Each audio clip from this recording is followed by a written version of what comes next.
Untuk mendukung tutorial komputer, kalian bisa mengklik subscribe. Halo, selamat datang di tutorial komputer.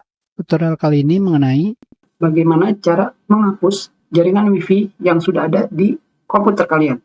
Biasanya, hal ini kalian perlukan jika kalian mengganti password WiFi kalian. Begitu juga jika kalian sudah mengganti nama WiFi kalian atau SSID WiFi. Kalian harus menghapusnya sehingga kalian bisa menggunakannya, atau kalian hanya menghapus jaringan WiFi yang memang sudah tidak kalian gunakan lagi.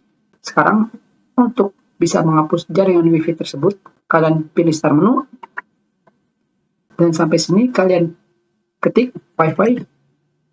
Setelah itu kalian pilih open untuk pergi ke settingan Wi-Fi. Dan dari sini kalian pilih manage known network. Dan di sini terdapat nama dari koneksi Wi-Fi ataupun password yang pernah kalian gunakan. Seperti yang kalian lihat di sini, terdapat dua. Kita hanya perlu salah satunya. Kita pilih forget. Dan jaringan WiFi yang kalian kenal sudah dihapus. Kita sudahi. Terima kasih.